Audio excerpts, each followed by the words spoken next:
Hey guys, how's it going? Hope you're having a great day. Today I wanted to talk about a very, very important concept. It's the idea of thinking from the end. This is a Neville Goddard concept and it is key. And I'm going to explain to you what it means and why we must stop thinking of our desires and instead embody them, thinking from them. Before I dive in, please like this video if you like this type of content and subscribe to my channel. Don't forget to click on the bell icon so you can get notified. Thanks, guys. Okay, so thinking from the end. Now, if you've been manifesting for a while, you will definitely have heard this phrase. This phrase is absolutely true. It is key if you want to get what you want. And ironically, getting what you want involves stop trying to get what you want and claim it as yours, claim that it is done, embody it. So what exactly does this mean? I'm going to give you a quote here by Neville himself. He says, quote, "If you are not willing to give up your present state, you will remain there looking at your desire and not from it. You can become what you would like to be in the twinkle of an eye, by the simple act of assumption," end quote.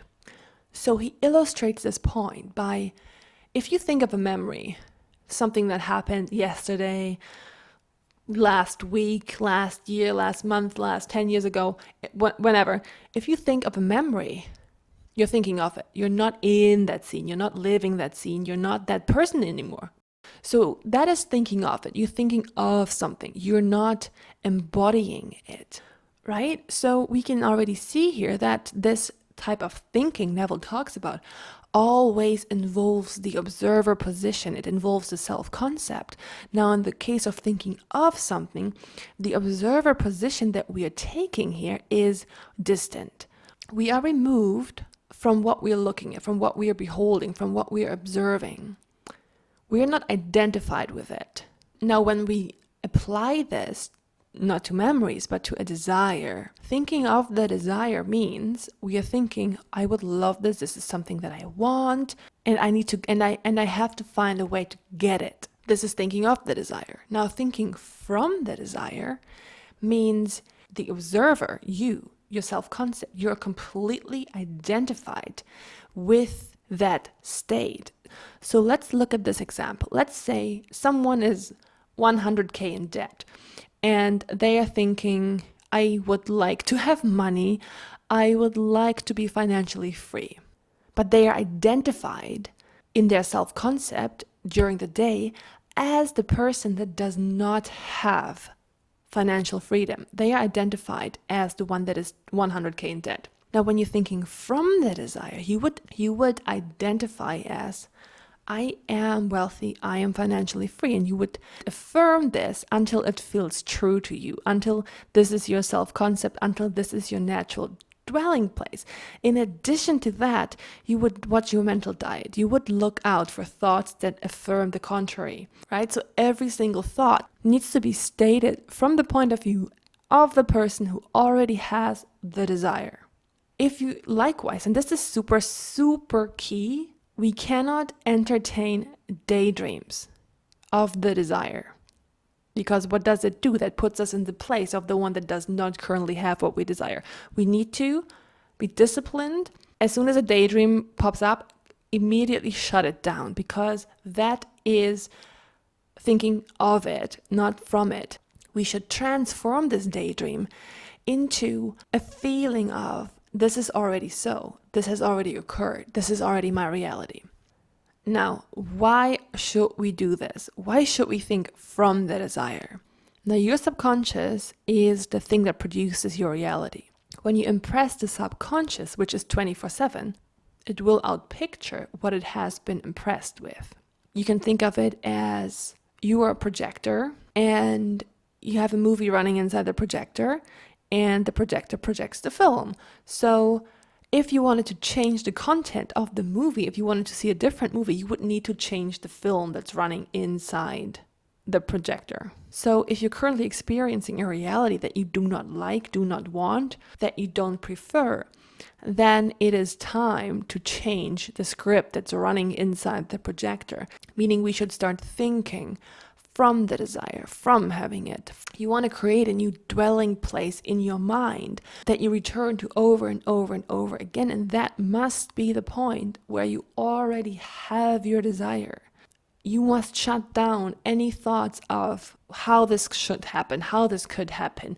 Oh, I wish this would happen. Any daydreams about scenarios that happen between now and the final result. Shut them down. Move ahead in the timeline to the place where you already have this desire, where you already are this person. And the importance of self-concept here is paramount, because it is not just what we have, it is who we are. Because who we are determines what we have. So it's not just thinking, I already have this thing now. It's thinking, who would I be if I had this thing? Who would I be? What would I think about myself? And then this is what you need to embody. It is all about yourself. It's all about how you see yourself, what you think is true about you. You want to walk through life as the person that is who you want to be. And this is not meant in a delusional way. It is meant as, doesn't matter what your circumstances are, you know that the inner world comes first and the 3D catches up. It's very simple and logical, and we just need to stick with it and remind ourselves that it is what goes in must go out. So what you put into the subconscious must be shown to you. So stop entertaining things that are not lovely. Stop entertaining thoughts that are not the best. Stop wearing the self-concept that does not affirm that you are the absolute best thing to ever have existed on this planet. You want to empower yourself in your thoughts. You want to wear a self-concept that is noble, dignified, that affirms only the best about you.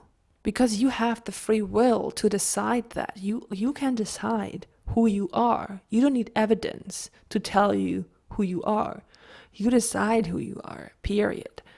And then stick with that story, because that is how you impress the subconscious mind. It listens to you 24/7. So we want to make a habit out of frequently returning to the self-concept that we prefer, right? If you want to be loved, you want to see yourself as amazing and lovable. You want to see yourself as an amazing partner. You want to see yourself as the one that's always chosen. You want to see yourself as the first top choice. You want to see yourself as the one for all of the partners that you're interested in. You want to see yourself as, whatever it is that you want. You want to adjust the self-concept, right? To be in line with the desire, and then start thinking from it. If you want a relationship, start reshaping your inner world from that point of view. Shut down any thought that comes from the viewer position of, I'm currently not this person and I would like to be this person. Shut it down. Immediately affirm, I'm so happy to be in the most amazing relationship of my life. I'm so happy that I have this amazing partner who loves me so much. I'm so happy. I am so adored, so loved, so cherished. I am such an amazing person. I'm so wanted. I'm so desired. Everyone wants to hang out with me. You want to start affirming this over and over and over and over again, because that is how you impress your subconscious mind. And doing this means we must give up the old self-concept. We must give up our habit, our habitual thought patterns that we have practiced over and over again. We must stop doing that and replace them with the thought patterns of the person that now has what you want. This is also why Neville loves the concept of revision, because when you're revising the day to be in line with already having the desire, that is what you're impressing your subconscious mind with. Everything we entertain in our imagination, our inner world, must be from the position of already being and already having what it is that we want. And if we do this, if we practice thinking from it, then we will find very quickly, immediately, that the desire is gone. The mind is peaceful. Everything feels very harmonious and good. An indicator that we're thinking of it is that we are feeling Like we need to get it. We need to figure out a way. How can we get this? Why don't we have it? We're questioning. Why don't we have it? Why isn't this working? I just need to do something to get it. I must be missing information. You're in this perpetual state of wanting it, needing it. It's a rather unpleasant feeling. It's the feeling that we have when we did not get what we want, when we currently don't have what we want. It's an unpleasant feeling.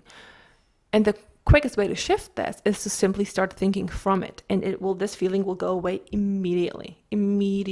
It's about being disciplined and sticking with it and retraining yourself to frequently return to the dwelling place where we are the person that now is the one who we've wanted to be all along. That relationship with that person or that money in your bank account, these outcomes are attached to a specific self-concept. So don't focus on the outcome, focus on the self-concept, because the self-concept, it automatically generates the outcome. So you would need to ask yourself, who would I be?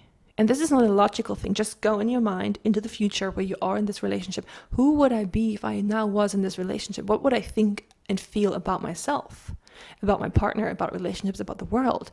And if there's any difference to what you're currently thinking, feeling, believing, then you want to tweak this. Then you want to adopt these new thoughts of the version of you that already has what you want. And you don't have to, it's not about doing it perfectly, but it's about just always redirecting yourself to that place. Oh, I'm so glad this is done now. I'm so happy that I have manifested this. Wow, isn't this amazing? Maintaining the attitude, Neville says, a fixed attitude of mind. You want to maintain the attitude of the wish fulfilled, meaning the feeling of it is done. I have created it. I have experienced it. I am experiencing it. I am now this person. Isn't it amazing? And it can be challenging because we are used to thinking other things. But the more we practice this new pattern, the more natural it will become. And then you will start seeing evidence of it, which then again reinforces the new self-concept. I hope you enjoyed this video. I hope this clarified things, and I wish you a wonderful day. See you in the next video. Bye-bye.